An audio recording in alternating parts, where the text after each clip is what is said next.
Welcome to online class on Indian Evidence Act. We will discuss in this evening on admission. This admission has been provided in the chapter 2 of the relevancy of facts. Section 17 defines admission.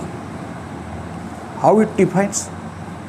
You cannot add anything, because when a definition is there in the section, you should try to understand the meaning of admission as defined in the Evidence Act.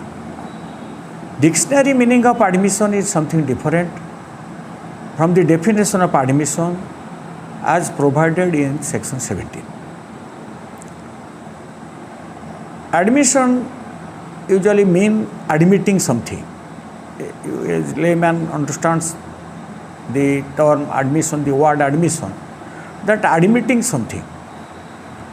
But section 17 says, an admission is a statement, either oral or documentary. Statements mean saying something. It is a statement, oral or documentary, or contained in electronic form, which suggests any inference, not an inference, any inference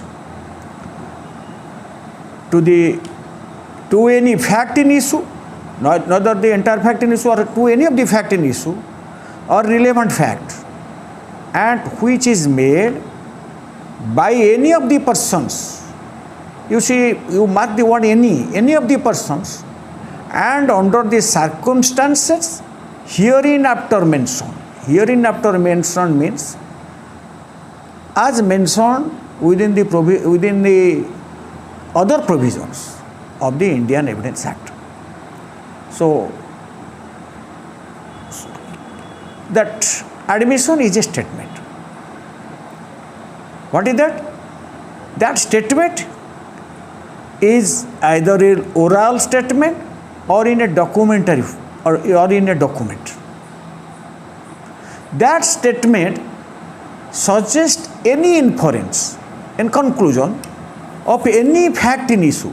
Fact in issue, you know the fact in issue, any fact from which either by itself or in connection with other facts, the existence, non-existence or nature, extent of a right, liability or disability necessary follows.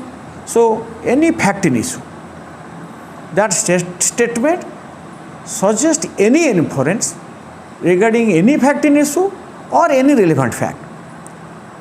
And not only that, it must be made under the circumstances prescribed under the Act and made by any person prescribed under the Act. That for admission, that statement must be by the person who is authorized to make such statement under the provisions of the Indian Evidence Act, and in the circumstances hereinafter mentioned, as provided as mentioned in the Evidence Act. So here conduct is not an admission simply, but it is a oral statement or that statement is in a document which suggests an inference of any fact in issue or any relevant fact, and is made by any person as provided in the Act, in the Evidence Act, and made under the circumstances as provided in the Evidence Act. So unless you understand the definition of admission, you cannot understand the other provisions regarding admission in the Evidence Act. Then who can make admission? Who is competent to make admission? Whose statement will be treated as admission? That is provided in section 18. Section 18 says admission by party to proceeding or his agent by suitor to representative character by party interested in subject matter, by person from whom interest derived. So, these different persons who are whose statement will be treated as admission as per the provisions of section. First, a party to a proceeding, either suppose it is a civil proceeding, civil suit, either the plaintiff or the defendant. In a criminal case, the accused, that may be admission, that may be treated as admission. Party in a criminal case, in a complainant accused, or in a GR case, there is one side there is a government or the government state and accused. So here statement admission by a party to a proceeding or is agent. Agent means a person who has been appointed to do any act on behalf of another, that is under the contract act we find the contract of agency. Suppose an advocate is, when an advocate is appointed, he is engaged by a party, the advocate is also an agent of the party. If he gives any statement during the proceeding, during or he has been authorized to make some statement, and that statement amounts to we suggest any inference to the fact and issue or any relevant fact, then that will be treated as admission.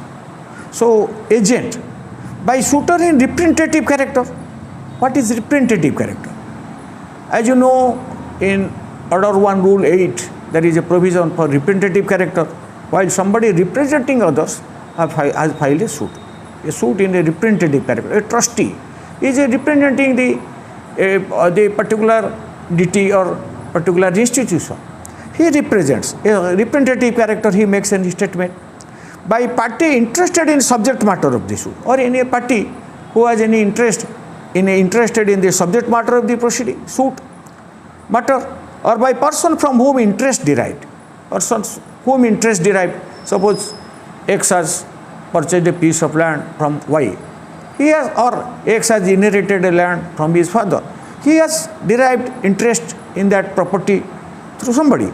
If his father has made same statement in respect of that particular land, particular property, that may be treated as admission. So now, you go through this section. Statement made by a party to the proceeding or by an agent to any such party, or whom the court regards under the circumstances of the case as expressly or impliedly authorized by him to make them, are admission. So, what it says? Statements made by a party to the proceeding or they are agent to any such party, when the court regards that agent has been expressly or under the circumstances of the case or impliedly authorized to make an admission. Now the statement made by party to the suit suing or sued in a representative character are not admission unless they were made while the party making them held that character.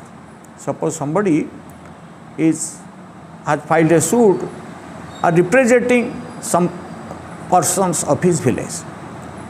If while representing the villagers, if he gives a statement, that may be treated as, but in his personal capacity or previously he had given any statement, that will not be treated as admission. So, though it suggests any inference of any fact in issue or of relevant fact, while holding that representative character, he had given any statement regarding the subject matter of the dispute, which suggests an inference of any fact in issue or relevant fact, then that will be treated as admission. Then third is statement by person who have any proprietary or pecuniary interest in the subject matter of the proceeding. Proprietary means who has any ownership, concerning ownership, proprietary or pecuniary monetary interest in the subject matter of the proceeding, and who makes statement in their character of person so interested, in the capacity while holding any proprietary interest, pecuniary interest in the subject matter of statement, and he has given any statement either orally or in writing or in electronic form which suggests any inference regarding the fact in issue or relevant fact, that will be treated as admission. If they are made during the continuance of the interest of the person making the statement, continuance of the, suppose I purchase a piece of land from Mr. X.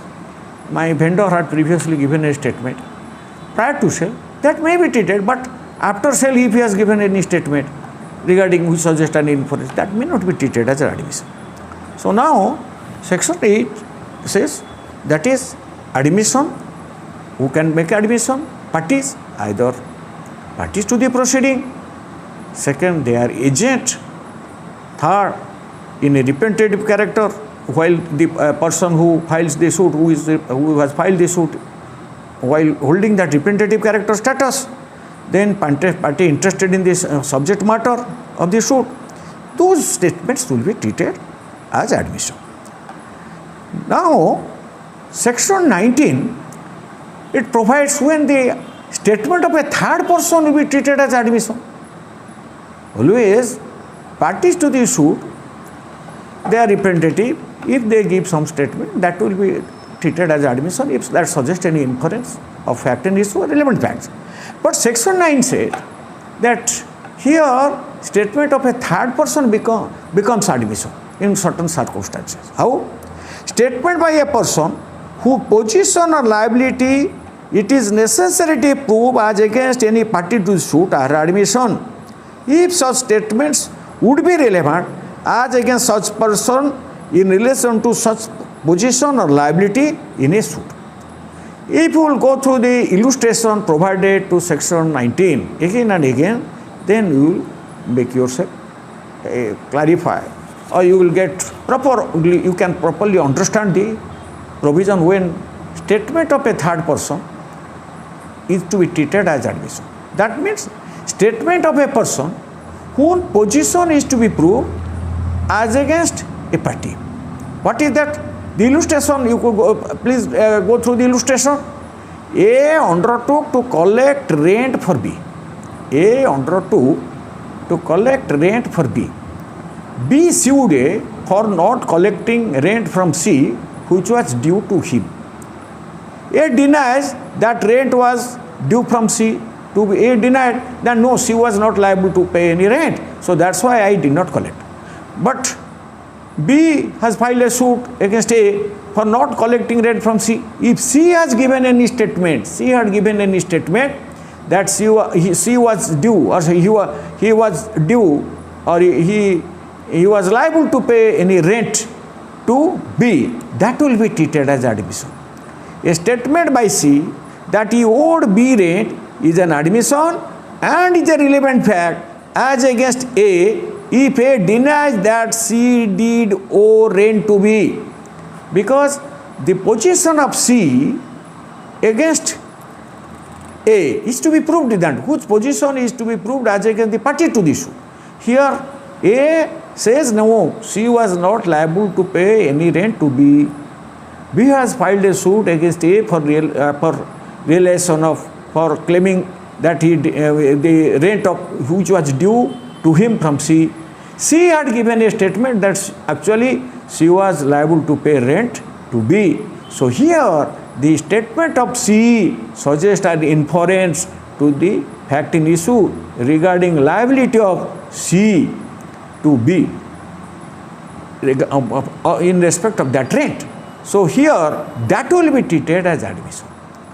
So here this section 19 says, though C is not a party to the suit, here his statement will be treated as admission, because the position of C will be proved as against party to the suit against A. So now section 19 says admission of a third party becomes relevant, that is as per section 19. Section 20 also says admission by person expressly referred to by party to suit. Here also admission of a third party becomes relevant when statement made by persons to whom a party to the suit has expressly referred for information in reference to a matter in dispute are relevant. Suppose one of the parties to the suit had expressly referred to a third party for any information, if that third party had given any statement with reference to that matter in issue, and that statement suggests an inference of any issue or a relevant fact, that will be treated as admission. The illustration will make you clear. The question is whether a horse sold by A to B is sound.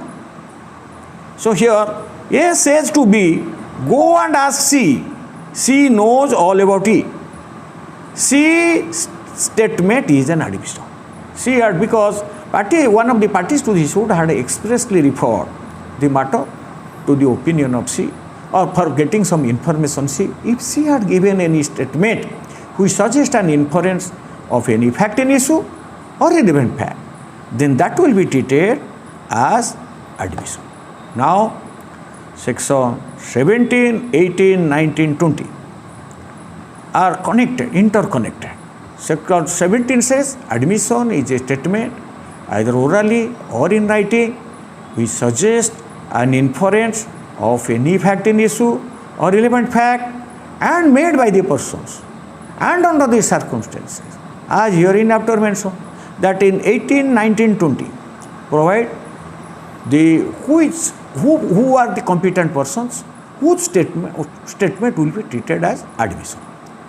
Now, section 21, proof of admission against person making them and by or on behalf of, on their behalf. Sometimes a question is put, if an admission can be made in favor of a person who has given that statement. Usually, when an admission, a statement which is to be treated as admission is to be proved as against the person, because when the fact is that evidence is given, then it will be easier for the court to come to a conclusion, or it will be easier that a particular fact exists. So here, but in this section 21, there is provision that admission sometimes may be used in favor of the person who has given that statement. It may be inconsistent, but section 21 says admission are relevant and may be proved as against the person who makes them. It is the general rule. General rule is that all admissions are to be proved as against the persons who make them, or is representative in interest, or to whom is representative in interest. But they cannot be proved by or on behalf of the person who makes them. It is general rule. Admission is always to be proved as against the person who has made it, but it cannot be used in favor of the person who has made it. But there are certain exceptions. There are 3 exceptions in which admission made by a person may be used in his favor. That is popularly known as self-serving admission.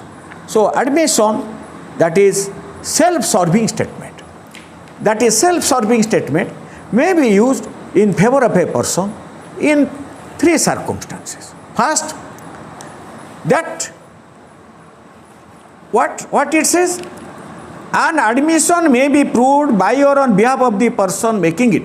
That is self-serving. That may be used in favor of the person who has made it. When it is of a such a nature that if the person making it were dead, it would be relevant as between third persons under section 32. So first circumstance, if the statement is of a such a nature, that admission statement is of a such a nature, if you are dead, that statement can be used between third persons as per the provision of section 32, then such an admission, though it is of a particular person, that can be used in favor of the person who has made it. So here A is accused of a crime committed by him in Kolkata. He produces a letter written by himself and dated at Lahore on that day and bearing the Lahore postmark on that day. The statement in this date of the letter is admissible because if you are dead, it would be admissible under section 32 clause 2, that is in the usual course of business, that is admissible in evidence between third parties as per the provisions of section 32 clause 2. So these statements, so here he has written a letter, he produces a letter that he had written that letter from Lahore, that will be admissible in evidence in favor of that person. The example, A is the captain of a ship. He faces trial to cast away that ship to another port, but he produces a book usually maintained in the ordinary course of business, showing the movement of the ship from date to date, and that if that is in favor of that person, that he had not cast that boat ship to any other boat intentionally, that is admissible in evidence in his favor, though that statement suggests an inference regarding the fact in issue or relevant. That is not admitting. So never confuse that admission must be an admitting of a fact. No, any statement made by a person who suggests an inference regarding fact in issue or relevant fact. Here the captain of the ship is producing a book which he was maintaining in the ordinary course of business while doing his job. So that is admissible in evidence as per the provisions of section 32 clause 2 of the Evidence Act. If you are dead, that statement, that book can be used as evidence between third parties, as a witness who is dead who cannot be found under that provision. So here that book, that book can be used by that captain in his support, though that statement is an admission in his favor.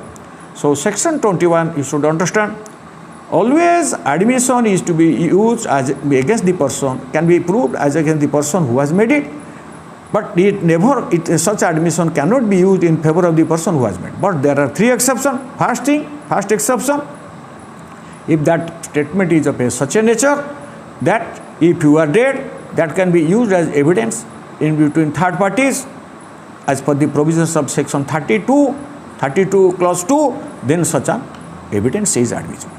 Second, an admission may be proved by or on behalf of the person making it when it consists of a statement of the existence of state of mind or body relevant or in issue, made or at about the time when such state of mind or body exists and is accompanied by conduct rendering its falsehood. This is the illustration D makes it clear. What it says? A is accused of receiving stolen goods knowing them to be stolen. A is accused of that he received stolen property.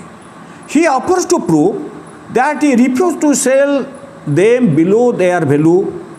A may prove this statement though they are admissions because they are explanatory or conduct influenced by fact in issue. So that can be used in favor of the person who has given that statement. Never confuse yourself that admission means always an admitting a fact. No.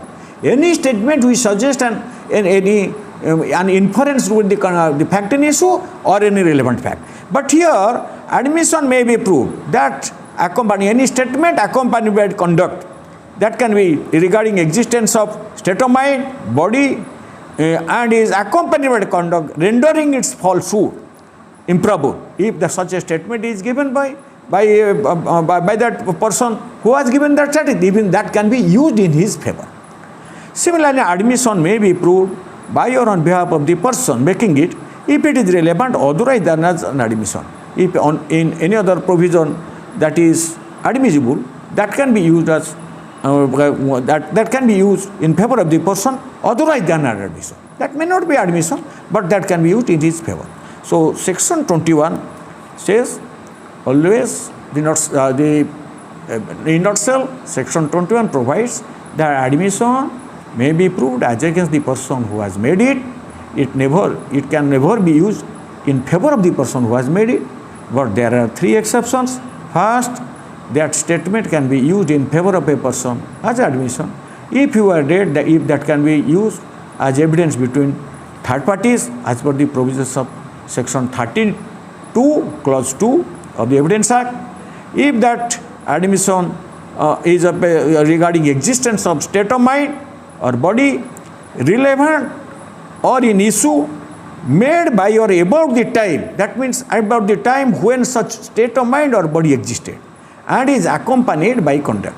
The illustration regarding the stolen property, purchase of stolen property, that this is, it will make you clear about this provision. Then admission may be approved by or on behalf of the person making it if it is relevant, otherwise as an admission.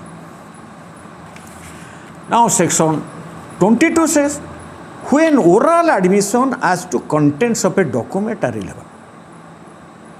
So, oral admission as to contents of document are not relevant. The rule is that oral admission regarding contents of a document is not relevant unless and until the party proposing to prove the same shows that he is entitled to give secondary evidence. When a party is entitled to give a secondary evidence, when the original is lost or there is a public document. So in such case, oral admission, so under section 65, a person is entitled to give secondary evidence. So oral evidence, oral admission as to the contents of a document. So regarding contents of document is always to prove through document itself. When oral admission regarding contents of document is not relevant, but becomes relevant when the party is entitled to give secondary evidence of the such document under the rules here or unless the genuineness of a document produced in question. Second is, when the genuineness of the document is in question, oral admission regarding contents of a document are relevant. You should understand this is two part. First, oral evidence regarding oral admission as to the contents of a document are not relevant, but becomes relevant when, if it is shown, unless and until the party proposing to prove that shows that he is entitled to give secondary evidence of the contents of the document under the rules hereinafter contained. Hereinafter under the rules, under other provisions of the Evidence Act, if that party is entitled to give secondary evidence, then oral admission regarding contents of document is relevant, or when or unless that says when the genuineness of a document produced is in question, a particular document is produced and the genuineness of that document is in dispute, in such case the oral admission as to the contents of documents becomes relevant. Similarly, 22A says when oral admission as to contents of electronic records are relevant. What it says? Similarly, that oral admission as to the contents of electronic records are not relevant unless the genuineness of the electronic record produced in question. Similar provision is that when the genuineness of the electronic records produced in question is there, then the oral admission regarding the contents of the electronic records are relevant. Now this is section 22A. Section 23 is also an important provision. What it says? In civil cases, no admission is relevant if it is made either upon express condition that evidence of it is not to be given, or under circumstances from which the court can infer that the parties agreed together that evidence of should not be given. Only in civil case, when admission is not relevant. When admission in civil case is not relevant, in criminal case it is not provided. In civil cases, no admission is relevant if it is made either upon the express condition that evidence of it is not to be given. If the parties have expressly agreed that the evidence of that admission will not be given, then in such case that is not admissible in evidence. For an example, you might have come across some document where it is mentioned as without prejudice. Without prejudice. Suppose the parties are in dispute in respect of a particular claim. One of the party paid some amount and the other party received it and gave the acknowledgement mentioning without prejudice. Without prejudice means that parties have agreed that evidence will not be given, that document will not be treated as admission. He is still disputing the claim. So that is without prejudice. In rent receipts of the government, in most of the rent receipts of the government, you will find there is a seal without prejudice. Without prejudice means as because the government is receiving rent, that doesn't mean if that government accepts your title. If there is a dispute in respect of that, you cannot say that government has that suggests an inference that my title. So here that is admission. In civil cases, no admission is relevant if it is made either upon an express condition. Parties expressly agree that a statement will not be used as evidence against another, against that person who is making that statement either orally or in writing. Civil case, a statement if the parties have expressly agreed that will not be treated as admission, that cannot be used as evidence and admission, then it will not be used, the evidence will not be given. Similarly, or under the circumstance from which the court can infer that parties agreed together that evidence of it should not be given. Though express contract is not there, but still the parties have agreed together that evidence of it will not be expressly given. So this is, for instance, in a life insurance contract, but the insured policyholder furnishes his family history in the proposal form. So here it is implied that the condition that it shall not be used is evidence in the court. So here either expressly the parties have agreed or impliedly from the circumstances of the case from which the court can infer that the parties agreed together that evidence of it should not be given. The explanation provides to this section that nothing in this section shall be taken to exempt any barrister, pleader, attorney or wakil from giving evidence of any matter of which he may be compelled to give evidence under section 126. Section 126 of the Evidence Act is also a privileged communication.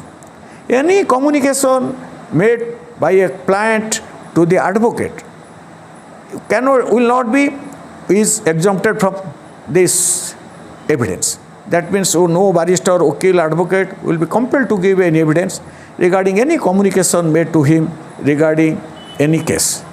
But after his engagement, after the engagement of the advocate, if the person who has engaged, he has done any act regarding commission of any offense regarding that document or any matter, then the advocate or wakil can be compelled to say about this. So for an example, X has engaged Y an advocate to defend him in a case of criminal breach of trust or embezzlement of records. So he took the brief. After the engagement, that X made further false entries in that book. So here he committed a crime. So for that, the advocate or barrister or wakil is not exempted, and as per the provisions of 126 of the Evidence Act to disclose such facts in court. So here this expansion says, nothing in this section shall be taken to exempt any barrister, pleader, attorney or wakil from giving evidence of any matter of which he may be compelled to give evidence under section 126. Under section 126 of the Evidence Act, after the engagement of the advocate, wakil, barrister, if he observes that the client had done some, did some embezzlement or did some act in respect of a particular crime or in respect of a particular document which amounts to an offense, then he is bound to disclose such things to the court. So here this explanation will clarify the position. If he observes, then he can be compelled to disclose such facts in court. This is section 23. Admission in civil cases when relevant.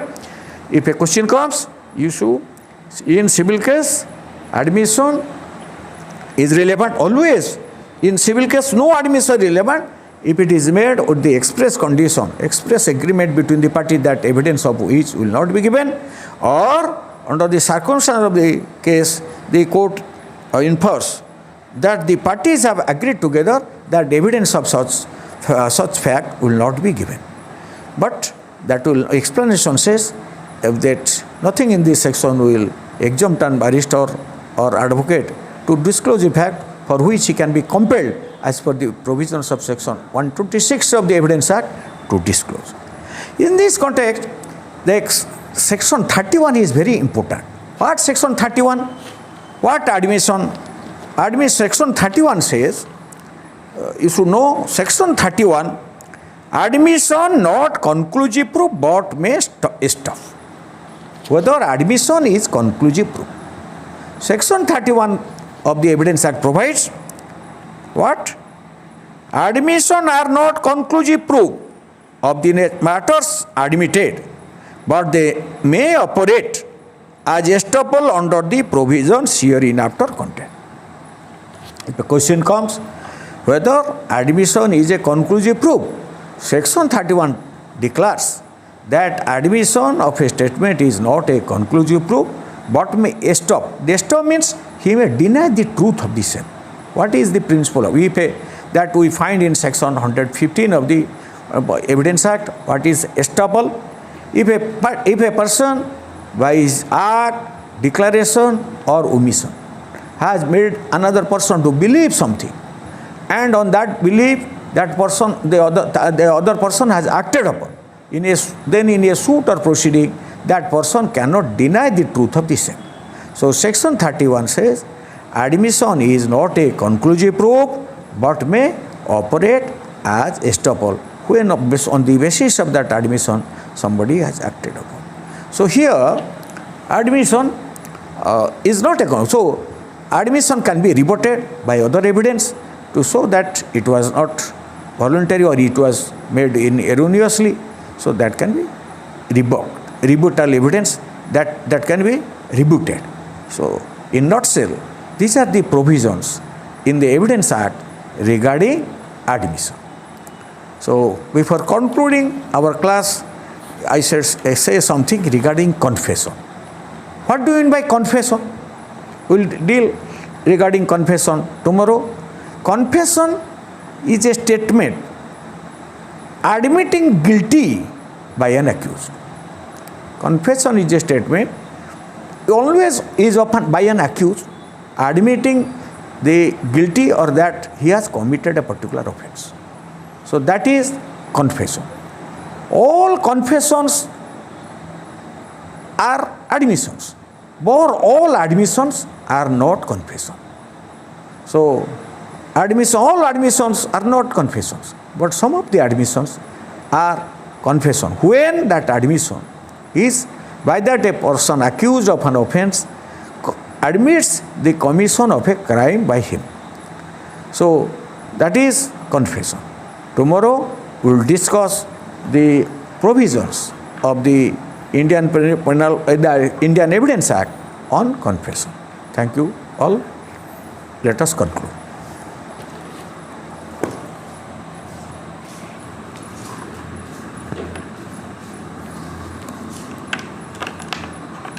चल के समय है 40 minute है के समय रे